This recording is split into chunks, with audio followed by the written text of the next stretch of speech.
Hello বন্ধুরা, গল্পের পাহাড় চ্যানেল থেকে আমি তোমাদের প্রিয় নয়নিকা বলছি। শোনো, আমাদের গল্পের পাহাড় চ্যানেলটিকে সাবস্ক্রাইব করে পাশে থাকা বেল আইকনটি বাজিয়ে দিও প্লিজ। ধন্যবাদ। দিনা মহলের মুখ চেপে ধরে বলে, চুপ কর, শুনে ফেলবে। ভয় তো করছি, কিন্তু ভালোও লাগছে। যাকে ভালোবাসি তার সাথে আজ বিয়ে হতে চলেছে। তুই এসব বুঝবি না, বড় হ। মহল আর দিনা আলগোছে ঘর থেকে বেরিয়ে যায়। হঠাৎ রাত্রে পেছন থেকে হাত টেনে ধরে মহলের। কি অবেলায় সেজেগুজে কোথায় যাওয়া হচ্ছে দুজনে? মাকে ডাকবো? দিনা এসে রাগ দেখিয়ে হাত ছাড়িয়ে নেয় মহলের, তারপর রাত্রিকে বলে, যা মাকে ডাক। মাকে বলেই যাচ্ছি, আজ আমার বান্ধবীর বিয়ে, সেটা মা জানে। আজ ওখানে থেকে কাল সকালেই আসবো আমরা। এমনিতেই অনেক দেরি হয়ে গেছে, সর এখন আমাদের যেতে দে। মহল আর দিনা বাড়ি থেকে কোনো রকম বেরিয়ে ধান ক্ষেতের আড়াল দিয়ে লুকিয়ে বসে থাকে। মহল ভয়ে কাঁপছে, সাথে দিনাও। সন্ধ্যা পার হতেই অন্ধকার নেমে এলে দুজন মিলে চট করে ঢুকে পড়ে শাহেরের বাড়ির ভেতর। ঢুকেই দেখে ইতিমধ্যে সব ব্যবস্থা করে রাখা হয়েছে। রক্তিম দিনাকে দেখে দৌড়ে এসে জড়িয়ে ধরে। পাশে থাকা শাহের আর মহল দুজন দুজনের চোখাচোখি হতেই শাহের অন্যমনস্ক হয়ে সরে গিয়ে বারান্দায় কোনায় গিয়ে দাঁড়ায়। শোন, সব ব্যবস্থা করা আছে, ঘরে চলো। আপাতত সবাই সেখানে চুপচাপ বসে থাকি, একটু পরে কাজে আসবে, তারপর বিয়ে। তুমি কি কিছু খাবে? দিনা বলে, না, ভয় করছে, কিছু খেতে পারবো না। মহল, তুই খাবি? তুই তো সকাল থেকে কিছু খাসনি। শাহের এগিয়ে এসে বলে, বাহ, আগে জানতাম যার বিয়ে তাকে সারাদিন না খেয়ে থাকতে হয়, এখন দেখছি নিয়ম বদলে গেছে। যাই হোক, কিছু খেতে ছিল আগিয়ে বলুন, পর আবার বোনের বিয়ে দেখে কে দেখে অস্থির হবেন। আর বিয়েটা আপনার বোনের হচ্ছে, আপনারা তো সাজগোজ করতে হবে কেন? রক্তিম শাহেরের পিঠে চাপড় কেটে বলে, সারা না, সবসময় এমন করিস কেন? তোর সমস্যা কি তাতে? কত সুন্দর লাগছে ওকে, ভালো করে দেখ একবার। প্রশংসা করতে না পারলি তাই বলে এভাবে বলতে হয়? পাশে থেকে দিনা বলে, আমি সাজিয়ে দিয়েছি ওকে। কেন, ওকে কি দেখতে ভালো লাগছে না? রক্তিম হাসতে হাসতে মজার ছলে বলে, আরে মহলের সৌন্দর্যের মাত্রা বেড়ে যাওয়ার শাহেরের চোখের সমস্যা হচ্ছে, তুমি এসব বুঝবে না দিনা। বিয়ের কার্যক্রম শুরু হয়ে গেছে। খুব দ্রুতই কাজী বিয়ে শেষ করে মিলাদ শুরু করে। শাহে সবকিছু মিটিয়ে কাজী আর লোকজনকে বিদায় করে দেয়। মহল ঘরের এক কোণে গুটিসুটি মেরে বসে ফ্যাস ফ্যাস করে কাঁদছে। দিনার চোখেও পানি। শাহের আর রক্তিম দুজন দাঁড়িয়ে তাদের কাহিনী দেখে মুখ চাওয়াচাই করতে থাকে। রক্তিম শাহেরের দিকে এগিয়ে এসে বলে, কি রে এরা, আজকে কি কাদাকাটি করার দিন বলতো?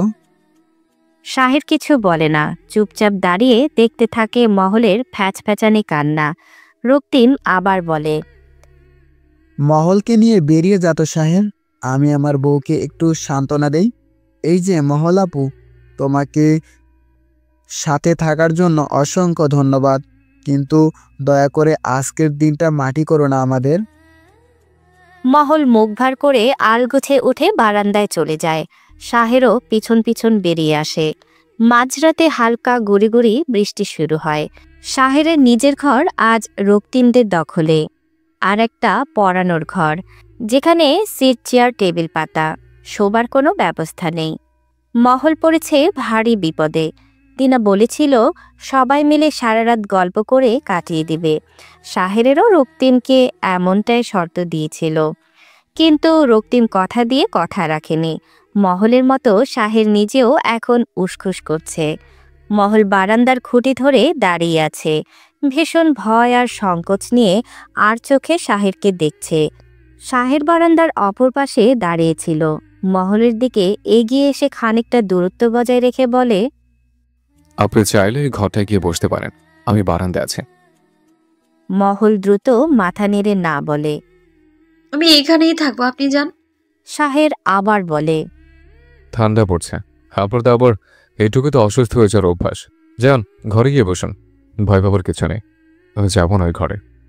মহল আস্তে করে উঠে পাশের ঘরটায় গিয়ে সিটের ওপর পা তুলে বসে থাকে। শাহের বারান্দার এক কোণে গিয়ে বৃষ্টি দেখে। এতক্ষণ ধরে দাঁড়িয়ে থাকতে তার ভীষণ কষ্ট হচ্ছে, কিন্তু মহল ও ঘরটায় থাকায় সে কষ্ট করে বারান্দাতেই দাঁড়িয়ে থাকে।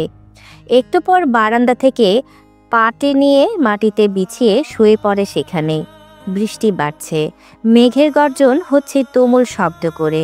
শাহেরের আধা ভাঙা ঘরটা হালকা নড়ে চড়ে উঠছে।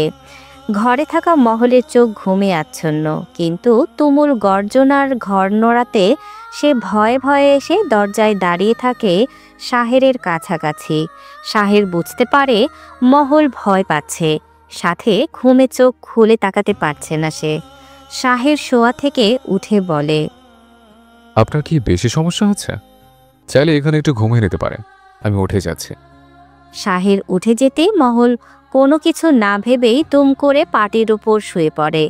ভীষণ ক্লান্ত তার শরীর, শোয়া মাত্রই গভীর ঘুমে তলিয়ে যায়। শাহের অনিচ্ছা সত্ত্বেও এক পলক তাকায় মহলের ঘুমন্ত মুখটার দিকে। কত নিষ্পাপ আর মোহনীয় তার মুখের আদল। শাড়িতে মহলকে আজ বউদের মতো লাগছে। হঠাৎ করে যেন আগের মহলকে আর মনে হচ্ছে না, এখন অনেকটা বড় লাগছে দেখতে। ঘুমের মধ্যে মহলের কমলা অধৈর্যরা কেঁপে কেঁপে উঠে পরপর। খোপা করা চুলগুলো খুলে গিয়ে চোখ মুখে লেগে এলোমেলো হয়ে আছে। শাড়ি সরে গিয়ে ফর্সা উদর খানিকটা উন্মুক্ত হয়ে যাওয়াতেই শাহের বারান্দা থেকে একটা ছোট চাদর এনে আলগুছে মহলের গায়ে জড়িয়ে দিয়ে পাহারা দেওয়ার মতো করে অন্য পাশে গিয়ে বসে থাকে। সারা রাত কেটে যায় তার জেগে জেগে। জমিদার ভবনের রাজসভার আসনে পাশে শক্ত হয়ে দাঁড়িয়ে আছে শাহের। শাহেরের দাদাজান খান আমরিয়ান জমিদার বসে আছেন আসনে। শাহেরকে কোনোভাবেই যখন ফেরানো যাচ্ছিল না, তখন খান আমরিয়ান শাহেরকে খবর পাঠান। তার অসুস্থতার ছলনা দিয়ে ফিরিয়ে আনেন শাহেরকে। শাহের তার দাদাজানের কথা কোনোভাবেই অমান্য করতে পারবে না জেনেও তিনি এতদিন শাহেরকে ইচ্ছাকৃতই খবর পাঠায়নি। তিনি নিজেও যেন এক প্রকার চাইতেন না যে শাহের তার পিতা চাচাদের মতো নিজেও এসব জমিদারি কারবারে জড়িত হোক। শাহেরকে তিনি বড্ড বেশি ভালোবাসেন। ছোটবেলা থেকে শাহের ছিল প্রচণ্ড জেদি আর একরোখা। বুঝ হওয়ার পর থেকে শাহের সকলের সাথে দূরত্ব বাড়িয়ে দেয়। তখন খান বুঝতে পারতেন শাহেরকে। শাহেরের বিগড়ে যাওয়ার মেজাজ একমাত্র খান ছাড়া অন্য কেউ ঠিক করতে পারত না। শাহেরও দাদাজানকে অন্যদের থেকে আলাদাভাবে মান্য করত, ভালোবাসত। শাহের চোয়াল শক্ত করে দুহাত পিছনে একত্রে মুঠো করে রেখে দাঁড়িয়ে আছে। খান আমরিয়ান বলে, তুমি তো সব জানো শাহের, তোমাকে আলাদা করে আর বলানো তো কিছু নেই। এভাবে আর কত? এমন কাপুরুষের মতো আচরণ তোমাকে মানায় না। তোমার পিতার বয়স বেড়ে গেছে, তোমার নিজের বয়সও 26 পার হয়েছে। নিজের দায়িত্ব বুঝে নাও এবার। শাহের দাদাজানের দিকে না তাকিয়ে অন্যদিকে দৃষ্টি রেখে মুখ উজিয়ে বলে, আমার দ্বারা এসব কাজ সম্ভব না দাদাজান। তাছাড়া তোমাদের এসব রীতিনীতি যখন আমি বদলাতেই পারবো না, তখন এই ভবনে থাকার মতো কোনো ইচ্ছেও আমার নেই। আমি আমার মতো করে বেশ ভালো আছি। খান গাম্ভীর্য ধরে রেখে ভীষণ কড়াভাবে বলে, এসব নাটক এখন বন্ধ করো শাহের, অনেক হয়েছে। খান ওমরিয়ান জমিদারের নাতি তুমি, নিজেও একজন পরবর্তী জমিদার হতে চলেছ। তোমার দায়িত্ব অনেক। এই গ্রামের লোকজনের ভাগ্য এত জমি সম্পদ, এই রাজত্ব সব এবার আস্তে আস্তে তোমাকে শিখে পড়ে নিতে হবে। তাছাড়া তোমার বিয়ের বয়স পার হয়ে যাচ্ছে, তাই শাহজাহান তোমার বিয়ে ঠিক করেছে। মেয়ে তোমার পছন্দ হবে, তুমি তাকে চেনো। শাহের ভ্রু কুঁচকে অবাক হয়ে জিজ্ঞেস করে, কে সে? খান বলে, শাহজাহানের বিশ্বস্ত বন্ধু জুলফিকারের একমাত্র কন্যা শবনম। শাহের বলে, আমি পারবো না বিয়ে করতে, আমাকে মাফ করে দেবেন দাদা। বলে শাহের গটগট পায়ে বের হয়ে দরজার কাছে যেতেই খান হুঙ্কার দিয়ে বলেন, দাঁড়াও, শুনে রাখো। তবে যদি আমার কথার অবাধ্য হয়ে নিজের মতো চলতে চেষ্টা করো, তাহলে আমি তোমার থেকে মুখ ফিরে নেব। আর তার পরিণতি কি হতে পারে তুমি ভালো করেই জানো। বন্দিশালা প্রস্তুত করতে আমাকে করো না। শাহের পা থেমে যায়। সে আরও খানিকটা অবাক হয়ে যায় দাদাজানের এমন কথা শুনে। ফিরে এসে শাহের খানের মুখোমুখি দাঁড়িয়ে নিজেও গম্ভীর হয়ে বলে, ঠিক আছে, আমার দায়িত্ব পালন করবো আমি। কিছুদিন আমাকে সময় দিন, তবে তার আগে আমার নিজের একটা শর্ত আছে। কি শর্ত? শাহের বলে, তার সঠিক সময় হলেই জানতে পারবেন দাদাজান। আজকাল পড়াশোনায় মহলের বেশ আগ্রহ জন্মেছে। বাড়ির সব কাজ শেষ করে সারাক্ষণ শুধু পড়ালেখা নিয়ে থাকে। অঙ্ক করতে আর আগের মতো ভয় লাগে না। এখন আগের থেকে বেশ ভালো অঙ্ক কষতে পারে। স্কুলে যায় নিয়মিত, ক্লাস ফাঁকি দেয় না আর। শাহেরের কাছে পড়ার পর থেকে তার বেশ উন্নত হয়েছে। শাহের ধৈর্য নিয়ে প্রতিদিন বারবার করে মহলকে বুঝিয়ে বুঝিয়ে অঙ্ক করানোর ফলে মহলের দুর্বলতা কেটে গেছে। মহল ঘরের সব কাজ শেষ করে সন্ধ্যায় নিজের ঘরে বসে বসে পড়ছে। বাড়িতে আজ কেউ নেই। মহলের মামি গেছে তার বাপের বাড়ি। মামা প্রতিদিনের মতো কাজে গেছে বাইরে। ফিরতে ফিরতে রাত। দিনা মিথ্যা বলে আজও দেখা করতে গেছে রক্তিমের সাথে। বাড়িতে আছে শুধু রাত্রি আর মহল। রাত্রে সেই তখন থেকে নিজের ঘরের দরজা বন্ধ করে রেখেছে। ফাঁকা বাড়িতে মহলের একা একা ভয় করায় মহল উঠে গিয়ে রাত্রির ঘরের দরজার সামনে দাঁড়িয়ে ডাকতে থাকে তাকে, রাত্রি আপা, ঘরে আছো? আমার খুব ভয় করছে একা একা, একটু তোমার ঘরে আসতে দেবে? রাত্রি উত্তর দেয় না। মহল শুনতে পায় রাত্রি ফিসফিস করে কার সাথে যেন কথা বলছে আর হাসছে। মহল পিছনের দরজার দিকে যেতেই দেখে রাত্রি একটা ছেলের সাথে দরজায় দাঁড়িয়ে হাত ধরাধরি করে হাসছে। মহল নিজের ঘরে ফিরে গিয়ে কাঁথা মুড়ি দিয়ে শুয়ে পড়তেই বাইরে লোকজনের কথাবার্তার আওয়াজ শুনতে পায়। মহল দৌড়ে ঘর থেকে বেরিয়ে এগিয়ে যেতেই দেখে রাত্রি আর ওই ছেলেটাকে ঘিরে গ্রামের কিছু লোকজন দাঁড়িয়ে আছে। সবাই বলাবলি করছে নানান কথা।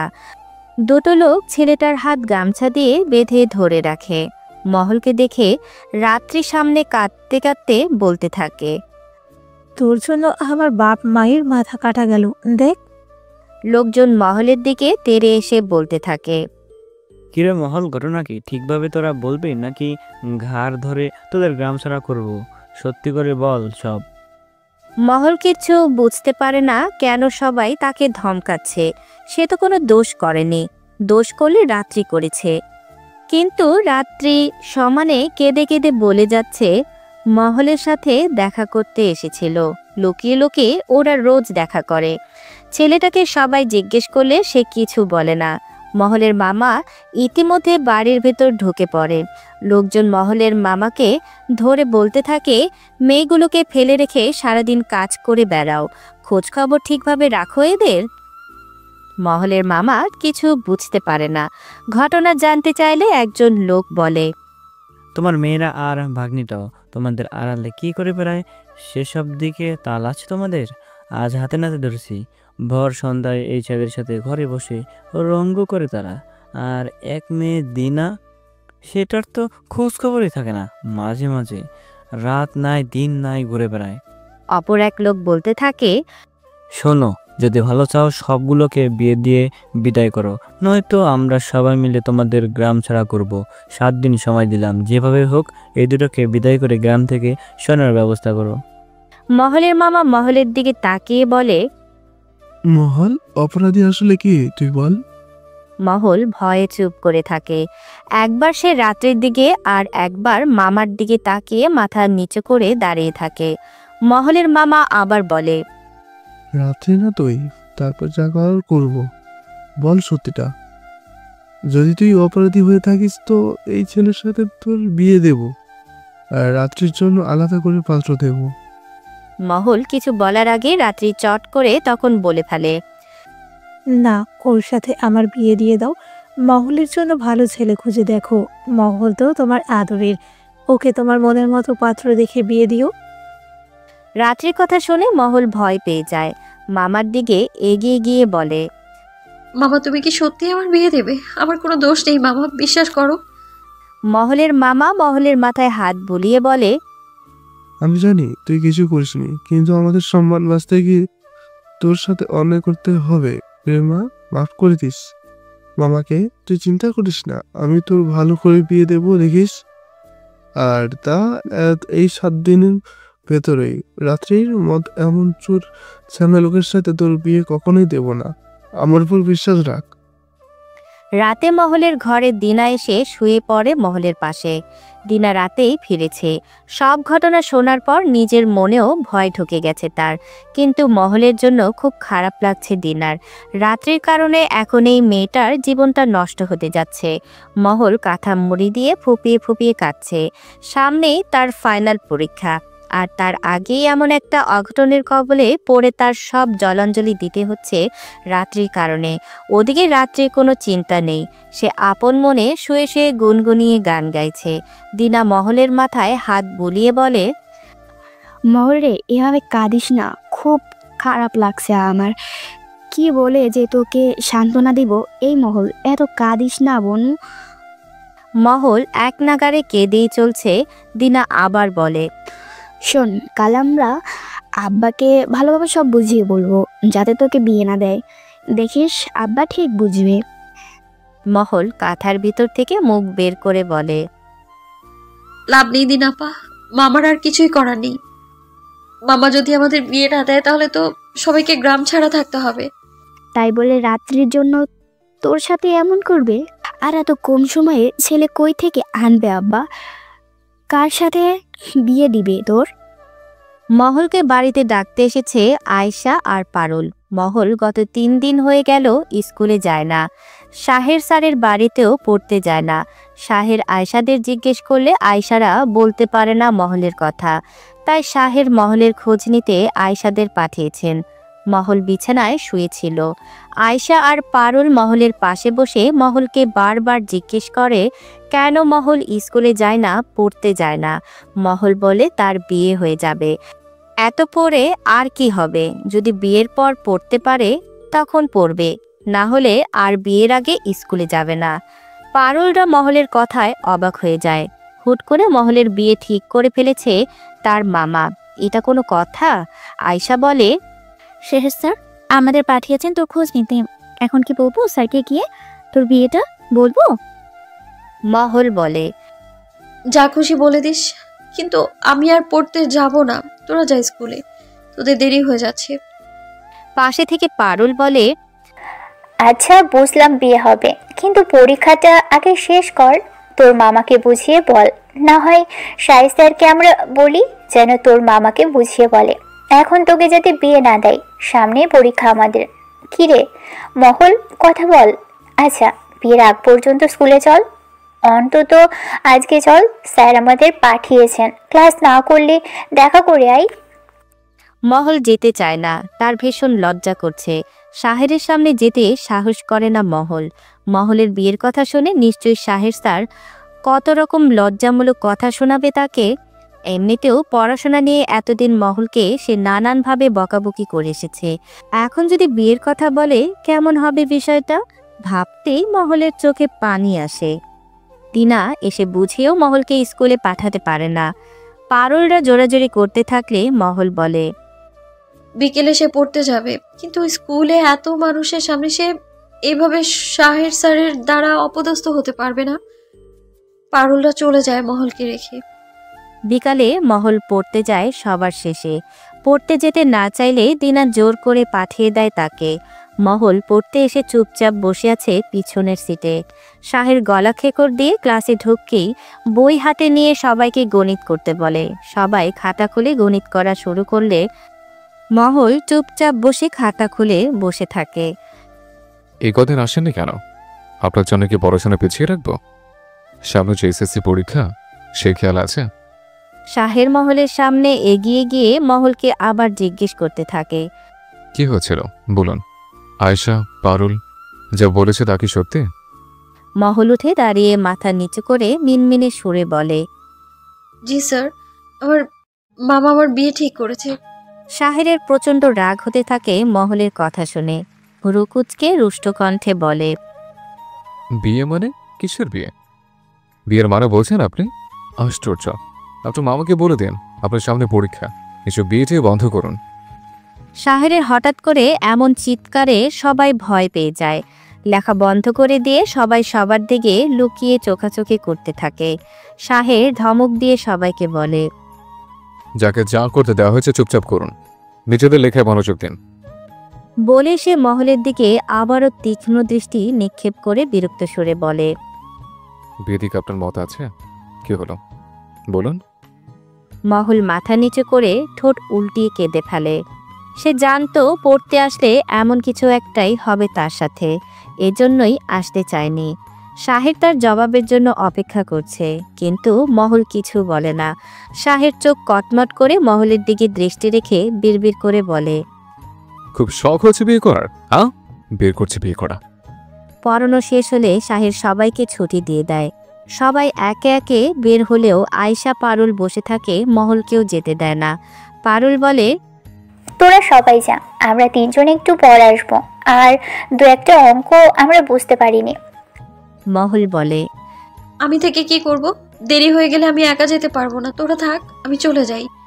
শাহের তখন বলে, আমি এগিয়ে দিয়ে আসবো, বসুন। পারুল মহলের কানে কানে ফিসফিস করে বলে, স্যার তোর সাথে কিছু কথা বলতে চায় মহল, ভয় পাস না, তোকে স্যার রেখে আসবে বাড়িতে। এখন আমরা যাই, আমাদের কাজ শেষ। বলে পারুল আর আয়শা দুজনে বের হয়ে যায় ঘর থেকে।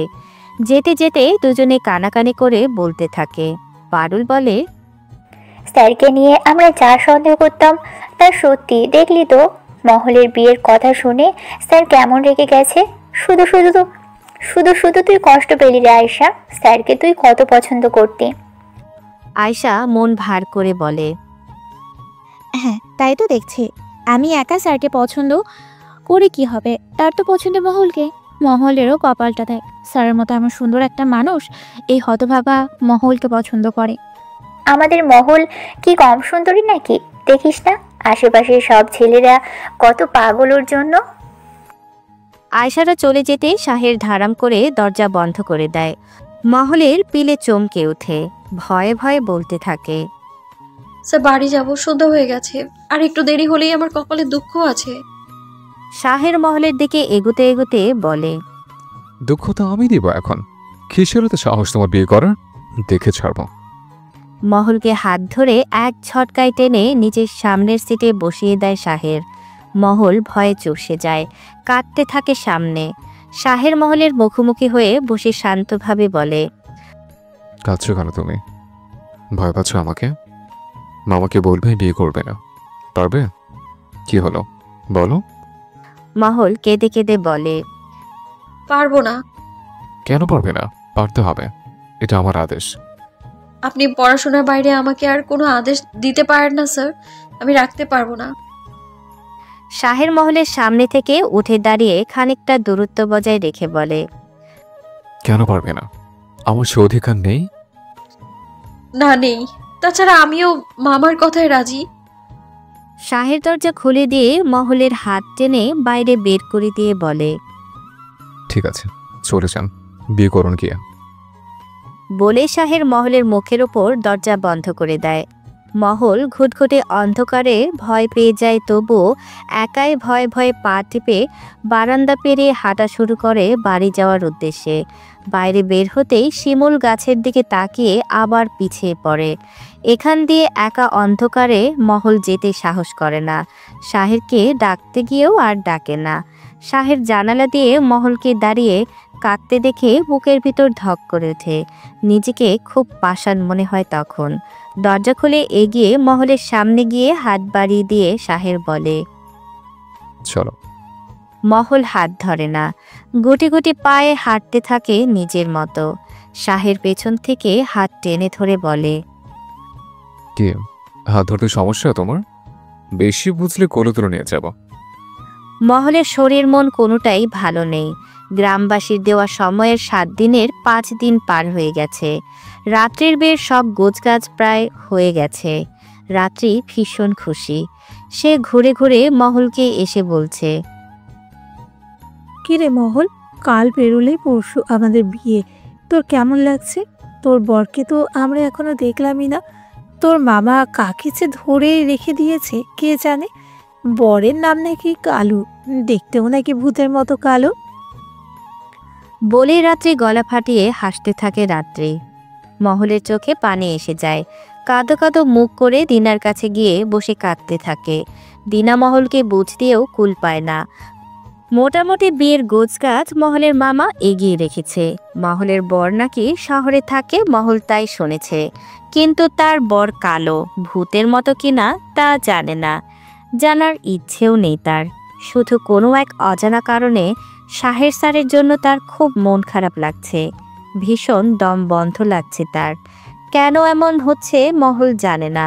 দিনা ধাক্কা দিয়ে মহলকে বলে, কি রে, কি হলো? ধ্যান ধরে কি ভাবছিস? মহল ফ্যাল ফ্যাল করে তাকিয়ে থাকে দিনার দিকে। তারপর বলে, কষ্ট হচ্ছে দিনাপা, কারোর জন্য ভীষণ কষ্ট হচ্ছে, মন পড়ছে তার জন্য। বলে মহল হু হু করে কেঁদে ফেলে। মহলদের বাড়িতে আজ গ্রামের লোকজনের সমাগম। তারা মহল আর রাত্রির বিয়ের আমন্ত্রিত অতিথি হিসেবে এসেছে। মহল আর রাত্রিকে বিয়ের সাজে সজ্জিত করা হচ্ছে। রাত্রির ঘরে তার কিছু বান্ধবী এসে রাত্রিকে সাজাচ্ছে। ওদিকে মহলের ঘরে মহলকে ঘিরে বসে আছে গ্রামের সব সমবয়সী কিশোরী মেয়ে আর মহিলারা। দিনা মহলকে সাজিয়ে দিচ্ছে। আয়শা পারুল দুজন দুই পাশে বসে আছে মহলের। ওদের খুব খারাপ লাগছে মহলের জন্য। তাছাড়া মহল এখন ওদের দল থেকে বাদ পড়ে যাওয়ায় মন খারাপ লাগছে পারুলদের। লাল টুকটুকে বেনারসি পরে মহল বিয়ের পার্টিতে বসে আছে। মাথা নিচু করে চোখের পানি ফেলছে। হাত ভর্তি লাল কাচের চুড়ি, মাথার চুল হাত খোপা করা, তারপর লাল একটা পাতলা ঘোমটা।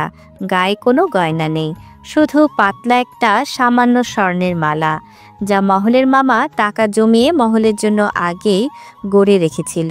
মহলের মুখে কোনো সাজ নেই, কোনো প্রসাধনী নেই। প্রতিদিনের মতো আজও ছিমছাম। তবু মহলকে লাল বেনারসিতে অসম্ভব সুন্দর লাগছে। ছোট গোলগাল ফর্সা মুখের আদলে লাল বেনারসিতে ফুটন্ত গোলাপের মতো লাগছে তাকে। দিনা মহলের বান্ধবীদের মহলের পাশে বসিয়ে রেখে বাইরে চলে যায়, বরযাত্রীরা এসেছে কিনা তা দেখার জন্য। রাত্রির ঘরে ঢুকে দেখে রাত্রি খিলখিল করে হাসছে। বিয়ের সাজে তাকেও সুন্দর লাগছে। দিনার কষ্ট হয় রাত্রির জন্য। রাত্রি আর দিনার সম্পর্ক ছিল শত্রুর মতো, কিন্তু আজ রাত্রিকে দেখে দিনার কান্না পায়। যতই হোক নিজের বোন। রাত্রি দিনার দিকে তাকিয়ে বলে, কি দেখছিস? তোর আগে আমার বিয়ে হলো, দেখলি তো? এদিক দিয়ে তোর এক ধাপ আগে আমি এগিয়ে গেলাম। যাই হোক, এখন বল তো, মহলকে বেশি ভালো লাগছে না আমাকে? দিনা বিরক্ত হয়ে বলে, অবশ্যই মহলকে। ও সৌন্দর্যের এক কানিও তোর নেই। দিনা রাত্রির ঘর থেকে বেরিয়ে ভাত নিয়ে মহলের কাছে গিয়ে বলে, নে মহল, এই ভাতটা খেয়ে নে তাড়াতাড়ি, একটু পরেই বরযাত্রী এসে পড়বে, সারাদিন কিছু খাসনি। মহল মাথা নিচু করে বসেই বলে, খাবো না দিনাপা, গলা দিয়ে নামবে না খাবার। একটু পর মহল আবার বলে, দিনাপা, আমার বিয়ে হয়ে যাচ্ছে তাই না? কেমন বিশ্বাস হচ্ছে না আমার। পারুলদের দিকে তাকিয়ে বলে, তোদের ছেড়ে যাচ্ছি রে, খুব মনে পড়ছে তোদের কথা। একসাথে আর স্কুলে যাওয়া হবে না, শাহের স্যারের কাছে আর পড়তে যেতে পারবো না। শাহেরের কথা মনে পড়তেই মহলের বুকের ভেতর কেঁপে ওঠে। শুকনো ব্যথা অনুভব করে বুকের বাঁ পাশটায়। চোখ দিয়ে অনবরত পানি পড়তে থাকে। বাইরে লোকজনের শোরগোলের শব্দ পাওয়া যায়। মহলের পাশ থেকে ভিড় কমিয়ে সকলেই বাইরে চলে যায় দেখার জন্য। দিনা এসে বলে, বর এসেছে। মহলের বুকের ভেতর তোলপাড় শুরু হতে থাকে। লম্বা করে ঘন ঘন নিঃশ্বাস নিয়ে নিজেকে স্বাভাবিক করার চেষ্টা করে। দিনা মন খারাপ করে বলে, আমাদের সবাইকে মাফ করে দিস মহল, তোর জন্য খুব খারাপ লাগছে রে। রাত্রি ঠিকই বলেছিল, তোর বরটা সত্যি কুচকুচে কালো। বলেই দিনা মুখে আঁচল চেপে ফুসফুস করে কাঁদে। মহল চুপচাপ বসে থাকে। তার মুখে কোনো কথা নেই। নিজের ভাগ্যকে মেনে নেওয়া ছাড়া আর কি উপায় আছে তার? রাত্রি বড় বোন হিসেবে তার আগে বিয়ে পড়ানোর কথা, তাই সবাই রাত্রির ঘরে গিয়ে ভিড় জমায়। রাত্রির বর আর মহলের বর দুজনকে পাশাপাশি বসানো হয়েছে, সবাই তাদের ঘিরে ধরে রেখেছে। রাত্রিদের বরকনের বিয়ের সব কাজ শেষ করে কাজী মহলদের বিয়ের কাজ শুরু করতে যায়। মহল এখনও মাথা নিচু করে এক নাগারে কেঁদেই যাচ্ছে। পাশে বসে আছে পারুলরা। দিনা এসে মহলের পাশে বসে পড়ে। মহলের মামা সহ গ্রামের মাতব্বর আরও সকলেই কাজীকে বলে বিয়ে পড়ানো শুরু করতে। কাজী নিয়ম অনুযায়ী বিয়ে পড়ানো শুরু করে। আজকের এই শুভক্ষণে আল্লাহর নামে আমরা শুরু করছি নিকাহ অনুষ্ঠান। নীলডোবা গ্রামের নূর মোহাম্মদের একমাত্র কন্যা নূর মহেলার সহিত নবাবগঞ্জের খান শাহজাহানের জমিদারের একমাত্র পুত্র খান শাহের ইফতেখার নিকাহ ধার্য করা হইল। দেলমোহর স্বরূপ একজোড়া মুক্তের হার এবং একটি ঘোড়া নির্ধারিত। নূরমহল, আপনি কি জমিদার পুত্র খান শাহের ইফতেখারের স্বামী হিসাবে কবুল করিতেছেন? মহল চট করে মাথার ঘুমটা তুলে তাকিয়ে থাকে অবাক হয়ে। বিস্ময়ের চরম পর্যায়ে পৌঁছে গিয়ে ঠোঁট দুটো তার হা হয়ে যায়। সে শুনেছিল তার বরের নাম কালু, তাহলে শাহের ইফতেখার আসলো কিভাবে? পারুলরা সহ মহলের আশেপাশে থাকা সকলেই অবাক হয়ে একে অপরের দিকে চোখাচোখি করতে থাকে। মহলের বিয়ে হচ্ছে কোনো জমিদার পুত্রের সাথে, যা শুনে সকলেই আশ্চর্য হয়ে গিয়েছে। শুধু দিনা মুখ টিপে হাসতে থাকে মহলের পাশে বসে। দিনা সব আগে থেকেই জানত, তবে শাহের যে জমিদার পুত্র তা আজ সকালেই জেনেছে রক্তিমের কাছ থেকে। রক্তিম এতদিন শাহের অনুমতি ব্যতীত কাউকে কিছু বলার সাহস করেনি, তাই দিনাও জানতে পারেনি। মহলের সব ঘটনা দিনা আর রক্তিমের থেকে শোনার পর মহলের মামার কাছে শাহের বিয়ের প্রস্তাব পাঠিয়েছিল, কিন্তু আগে থেকে মহলকে কিচ্ছুটি জানতে দেয়নি কেউই। রাত্রি না জেনেই মহলকে তার বর সম্পর্কে যখন কষ্ট দিতে নানান কথা বলতো, দিনা তখন ইচ্ছে করে সত্যিটা বলতো না। এমনকি খানিকক্ষণ আগেও দিনা মিথ্যে বলে মহলকে ভয় দেখিয়েছে। মহলকে ধাক্কা দিয়ে সবাই বলতে থাকে, কি রে মহল, কবুল বল, কখন থেকে সবাই বসে আছে, বল তাড়াতাড়ি। মহল ধীর গতিতে বলে, কবুল। দিনা মহলের কানে কানে ফিসফিস করে বলে, আজ থেকে তুই তোর শাহের স্যারের বউ হয়ে গেলি মহল। মহলের এখনো বিশ্বাস হচ্ছে না। সে নিশ্চিত হতে এক নজর দেখতে চায় তার স্বামীকে। মহল বলে, কিছু বুঝতে পারছি না দিনাপা, সব কেমন এলোমেলো লাগছে। শাহের স্যার কিভাবে এলো? দিনা হাসতে হাসতে সব ঘটনা খুলে বলতেই মহল ঠোঁট কামড়ে হেসে ফেলে। এতদিন তার শাহের স্যারের প্রতি যেটুকুন সন্দেহ ছিল তা দিনার কথা শুনে সত্যিই হয়ে গেল। দিনা বলে, আমাদের মহলের কপাল হলো রাজকপাল। দেখেছিস কিভাবে এক ঢেলায় তুই আগামী জমিদার বেগম হয়ে গে।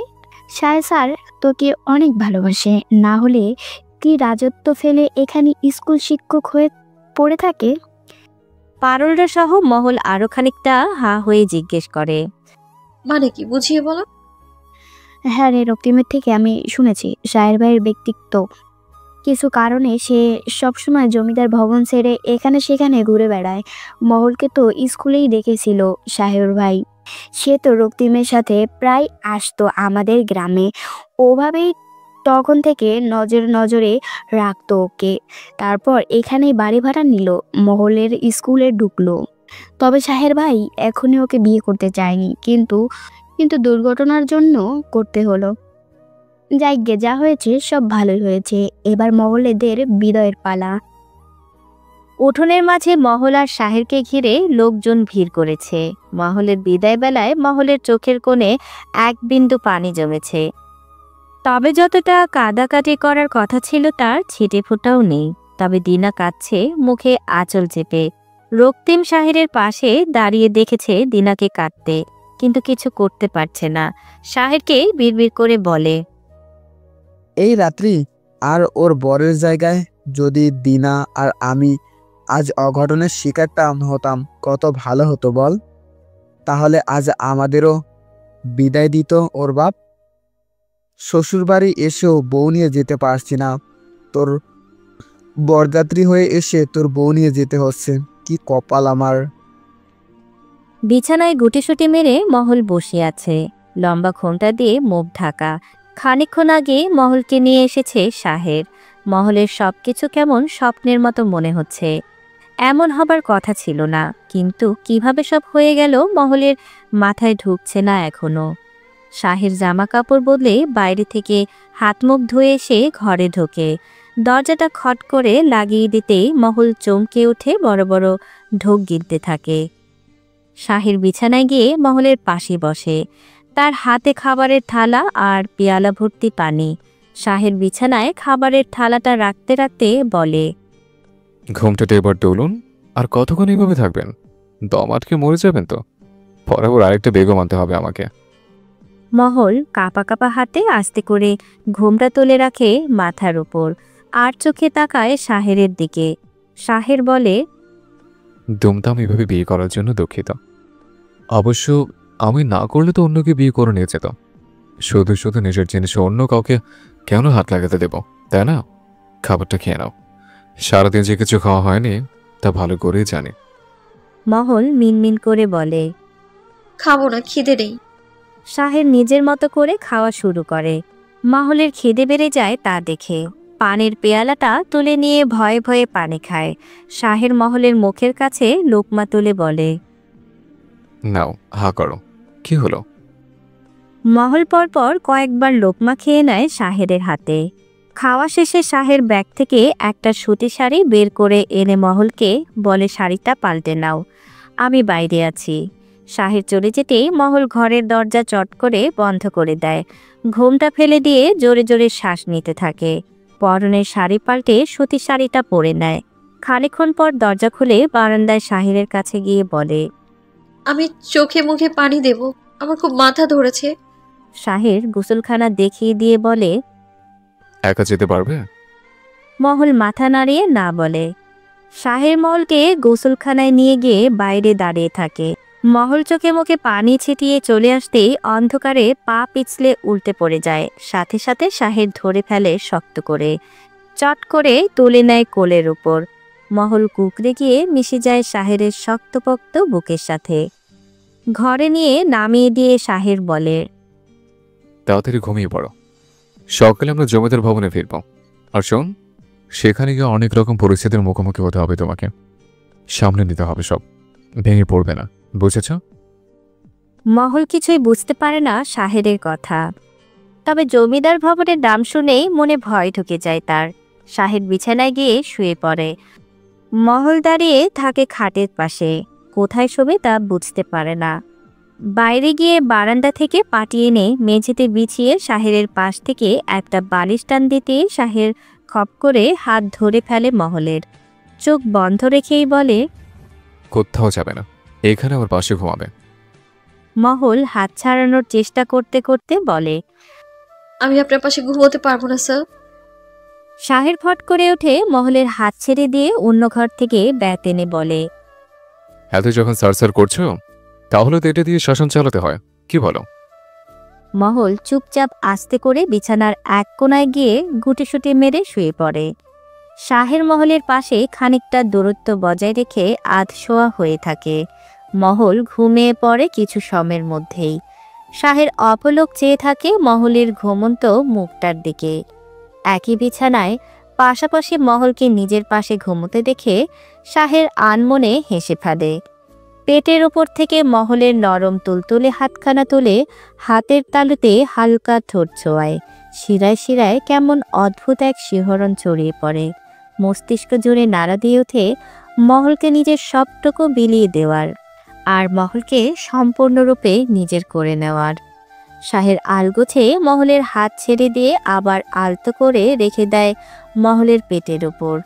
তারপর মেঝে থেকে পাটিটা তুলে বারান্দায় বিছিয়ে শুয়ে পড়ে সেখানেই। আকাশ ভরা তারার দিকে তাকিয়ে থাকে এক ধ্যানে। অন্তরে তার এক অপার্থিব প্রশান্তি বইতে থাকে, বিলোপ করতে থাকে এক মধুর অঙ্গীকার। আজ থেকে নূর মহলে আমার পৃথিবী, আমার সবচেয়ে বড় আশ্রয়। তোমার নিঃশ্বাসে হবে আমার জীবনের সবচেয়ে মধুর সঙ্গীত। ভীষণ ভালোবাসি আমার নূরমহল। ভোরবেলা ঘুম ভেঙে চোখ মেলতেই মহল চমকে ওঠে। নিজের খুব কাছাকাছি শাহেরকে দেখে মহল থতমত খেয়ে যায়। শাহের বিছানায় মহলের পাশে বসে মাথা নুয়ে মহলকে দেখে যাচ্ছিল। কখন থেকে কে জানে। মহল লজ্জা পেয়ে অন্যদিকে ঘুরতে শাহের হ্যাচকা টান দিয়ে আবার ঘুমিয়ে দেয় তাকে। মহলের চোখের কুচকুচে মণিজোড়ায় অপলক দৃষ্টি রেখে শাহের বলে, ঘুম ভাঙলো বেগমের?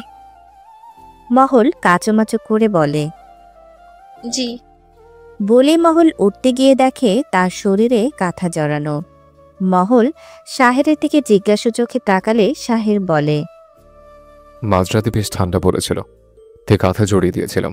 ঠান্ডায় তো কুকড়ে গিয়েছিলেন একদম, শরীরের শাড়িটাও ছিল না। হুশ ছাড়া মহিলা। শাহেরের কথা শুনে মহলের ভীষণ লজ্জা করে, খানিকটা রাগও হয় মহিলা বলাতে। মহল কিঞ্চিত রাগ দেখিয়ে বলে, আমি মহিলা? না, দুধের খুকি। আমি মহিলা হলে আপনি তবে বুড়ো মানুষ।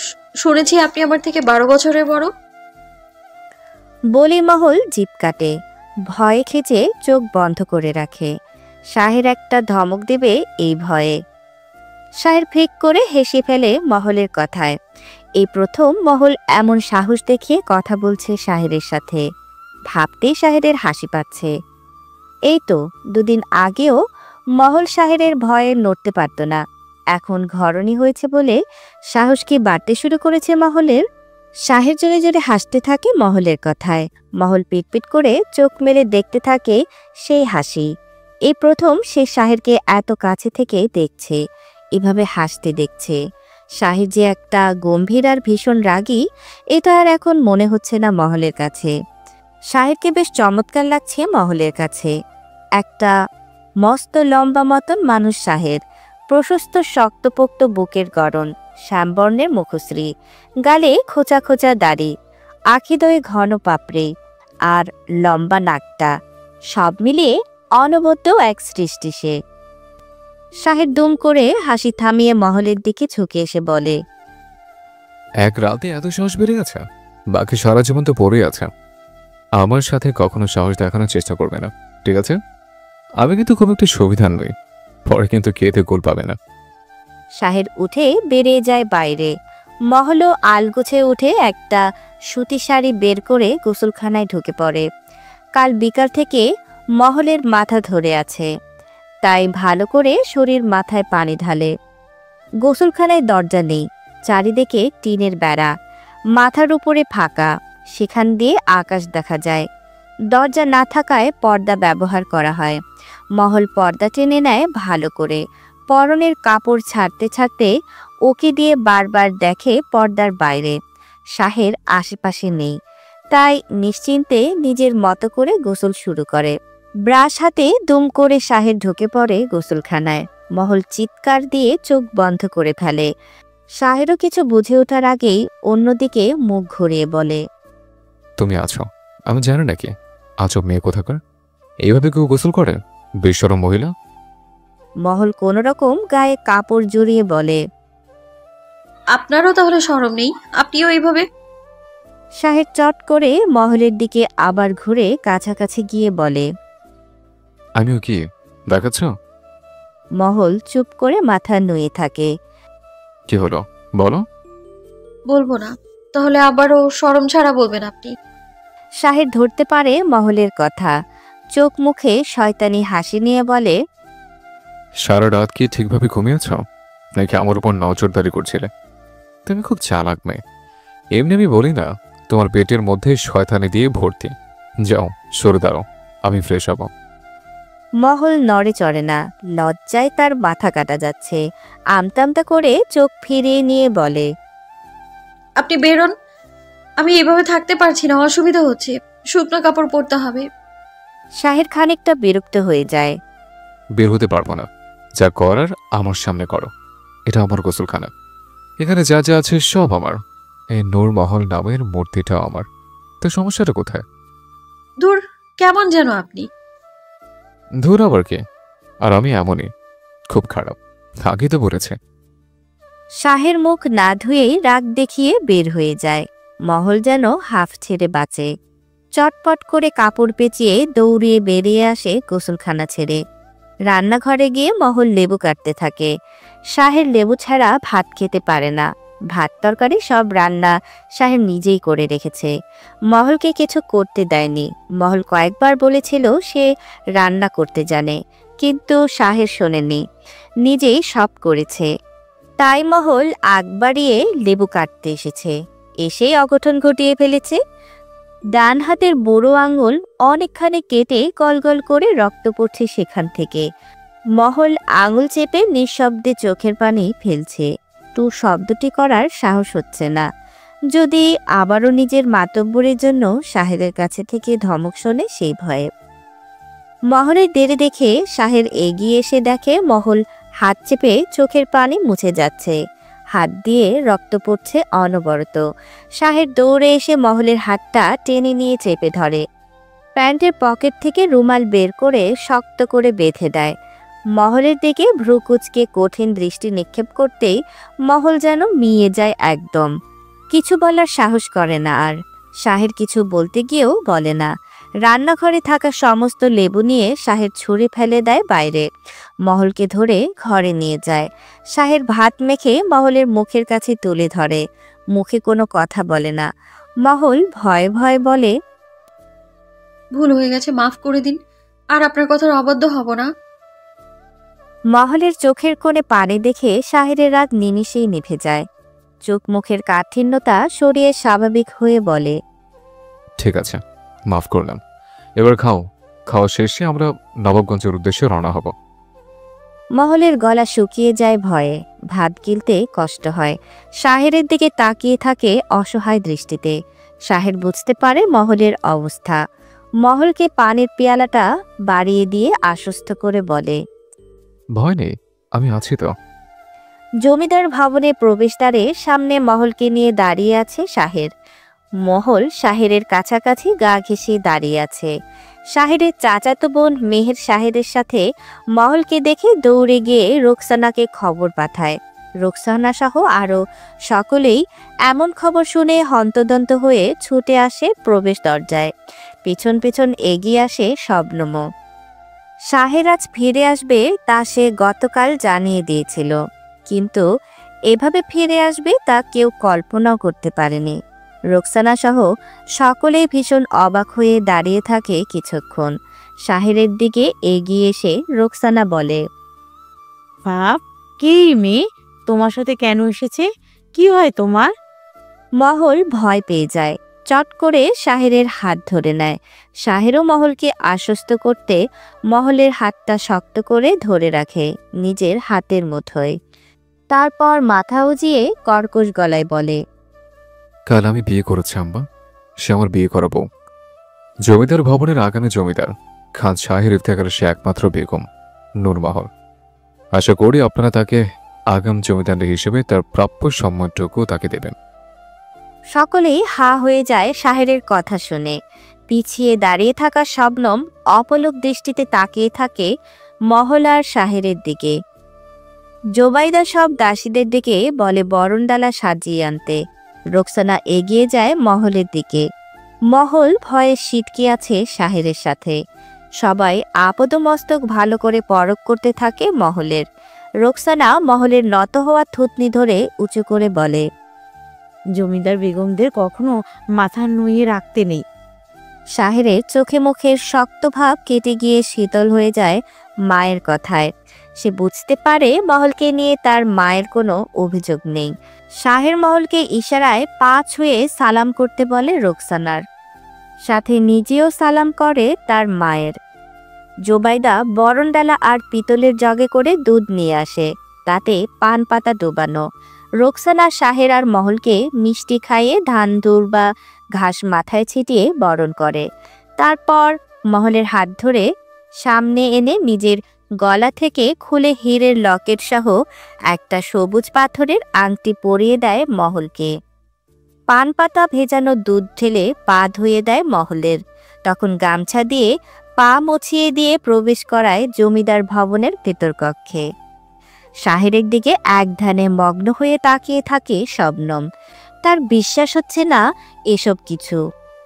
এতদিন ধরে বুকের ভেতর যাকে পুষে রেখে ভালোবেসে গেছে, যার সাথে তার বিয়ে ঠিক হয়ে আছে, সে কিনা আজ। মেহের আর রেণুকা শবনমের পাশে দাঁড়িয়ে ফুসফাস করতে থাকে। রেণুকা বলে, এটা কি করলো ভাইজান? কোথা থেকে ধরে আনলো একে? দেখে তো মনে হচ্ছে কোনো হত দরিদ্র ঘরের মেয়ে। পোশাক আশাক তো আমাদের মতো না। শেষ পর্যন্ত ভাইজানের নজর এত নিচুতে গিয়ে ঠেকেছে। মেহের রেণুকার হাত চেপে ধরে বলে, আসতে বল, ভাইজানের কানে গেলে রক্ষে নেই। দরিদ্র হয়েছে তাতে কি, কত সুন্দর মেয়েটা, তা দেখেছিস? ভাইজানের নজর ঠিকই আছে, ভাইজানের সাথে বেশ মানিয়েছে। মেহেরের কথা শবনমের কানে যেতেই শবনম দ্রুত পা চালিয়ে চলে যায় নিজের কক্ষে। রোকসানা শাহেরকে ডেকে বলে, তুমি যে কি এটাকে ভালোবেসে বিবাহ করেছো, নাকি অন্য কোনো কারণ আছে? শাহের সোজাসাপটা উত্তর দেয়, কোনো প্রকার অসম্মান করবেন না। আমি মহলকে ভালোবেসে বিয়ে করেছি আম্মা। সব জেনে বুঝে তাকে নিয়ে এসেছি এখানে। তার বয়স খুবই কম, বড় হয়েছে গ্রামে মামার ঘরে। এখানকার কোনো নিয়মকানুন সে জানে না, তাকে সব শিখিয়ে পড়ে নিতে হবে আমাদের। রোকসানা হাত ইশারায় জোবাইদাকে বলে মহলকে কক্ষে নিয়ে যেতে। জোবাইদা মহলকে নিয়ে যায়, সাথে মেহের রেণুকাও চলে যায়। ঘর খালি হতেই রোকসানা চোখের কোণে টলমল পানি নিয়ে মুখে গাম্ভীর্য ধরে রেখে শাহেরকে কড়া ভাষায় বলতে থাকে, তুমি ফিরে আসাতে আমি খুব খুশি হয়েছি। তুমি কি তা বুঝতে পারছো? শাহের মাথা নিচু করে বলে, পারছি আম্মা। কিন্তু তুমি এমন একটা কাণ্ড করে ফেলবে তা জানাওনি কেন একবারও? এখন কি হবে তুমি বুঝতে পারছো? তোমার বাবা চাচারা কেউ ভবনে নেই, আব্বাজানকে নিয়ে গ্রামে গেছেন।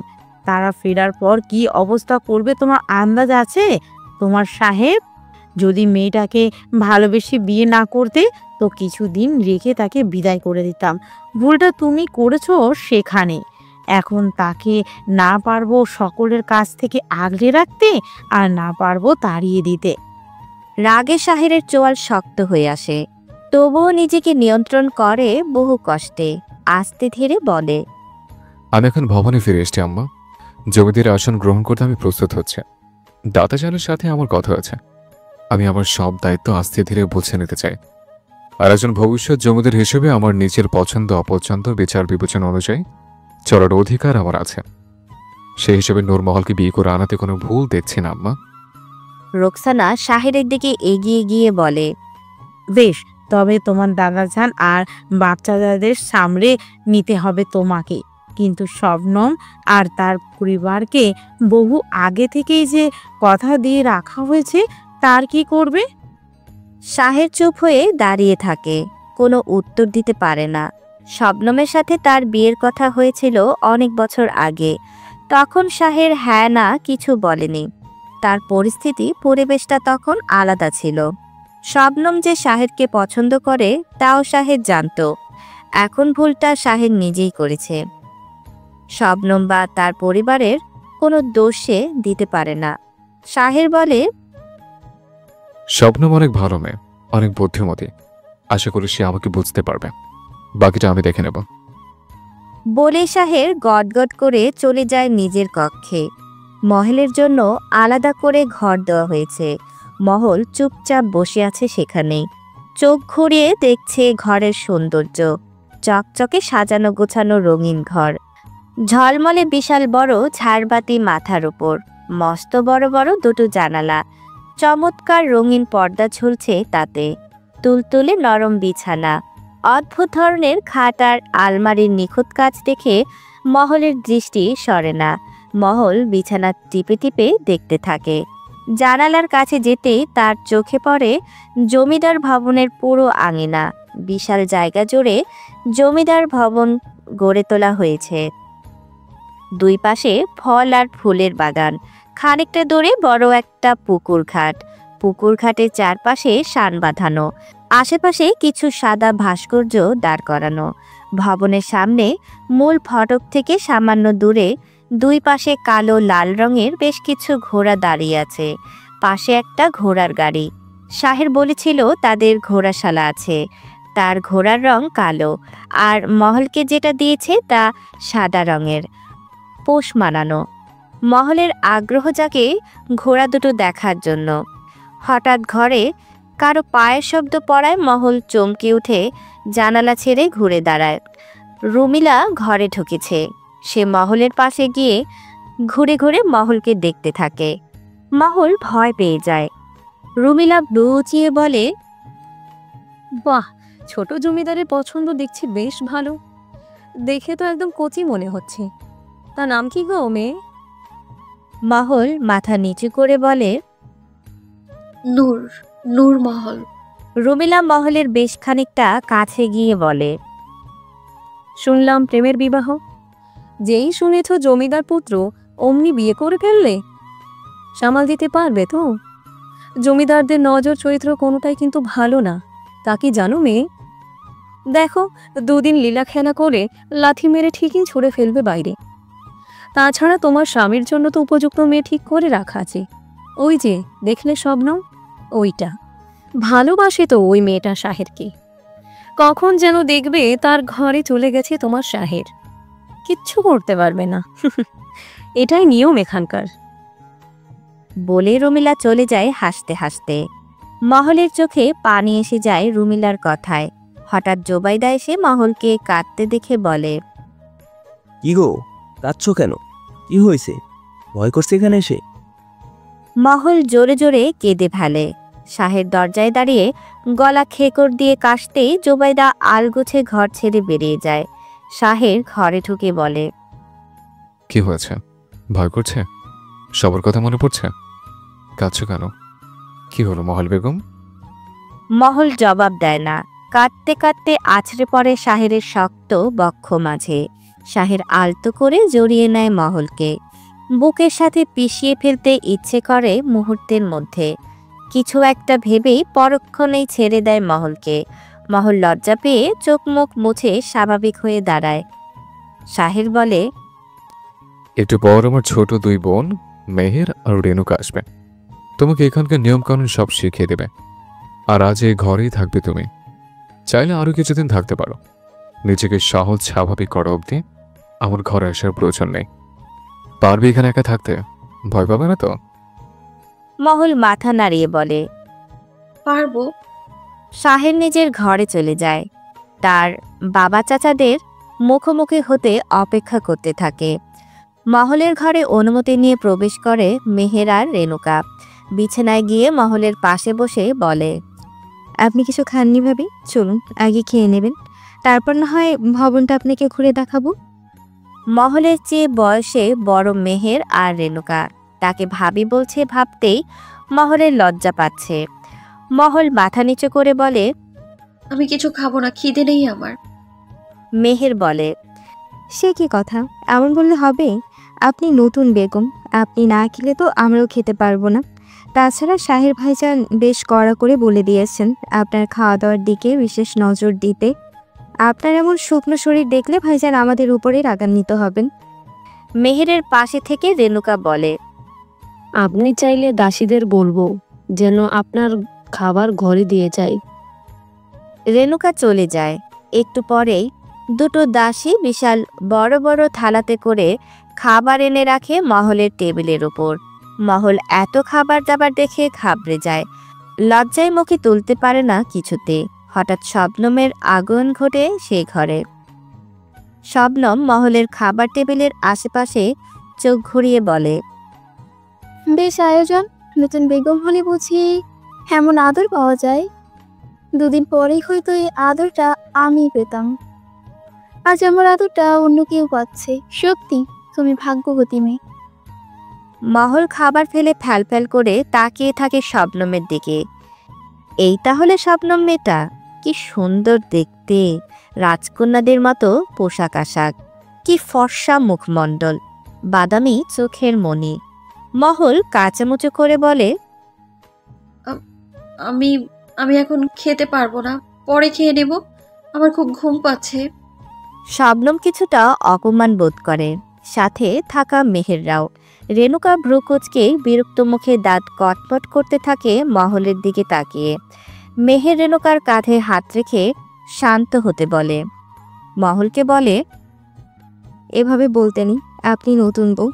আমরা খাবার এনেছি, আপনার খেতেই হবে, না হলে আমাদের অসম্মান করা হবে, বুঝতে পেরেছেন? মহল মাথা নিচু করে বলে। জি। তারপর কাটা হাত নিয়ে ভাত মাখতে গিয়ে ব্যথায় মৃদু চিৎকার করে ওঠে। কাটা আঙুল থেকে রক্ত গড়াতে থাকে। মেহেররা ভয় পেয়ে যায়। মেহের বলে, এ কি, আপনার হাত কাটলো কি করে? আগের কাটা ছিল, আগে বললেন না তো, রক্ত বের হচ্ছে। রেণুকা ভয় পেয়ে মেহেরকে বলতে থাকে, এত জোরাজুরি না করলে হতো না মেহের? এখন যদি ভাইজান এসে দেখে কেমন হবে বিষয়টা, বুঝতে পারছিস? মেহের বলে, দাঁড়া, আমি আসছি। মেহের তরল ওষুধ খুঁজতে গিয়ে শাহেরের নজরে পড়ে যায়। শাহের জিজ্ঞেস করতে মেহের বলে দেয়। মেহেরের হাত থেকে ওষুধটা নিয়ে শাহের মহলের ঘরে মহলের হাতে পানি দিয়ে ধুয়ে মুছে নিয়ে যত্ন করে ঔষধ লাগিয়ে দিতে দিতে বলে, বাঁধন খুলে ফেলেছো কেন? কতবার বারণ করেছিলাম, এখনো কাছে আছে। কথা বললে কথা শুনবে না, সবসময় নিজের মতো চলো। সব অবদ্ধতা বের করবো, যাক কিছুদিন। গল্পটা কেমন হলো সবাই কমেন্টে জানাবেন কিন্তু। আর পরবর্তী গল্পের জন্য অপেক্ষা করবেন, খুব তাড়াতাড়ি আসবে নতুন কোনো গল্প। এই অবধি আমাদের পাশেই থাকবেন। ধন্যবাদ।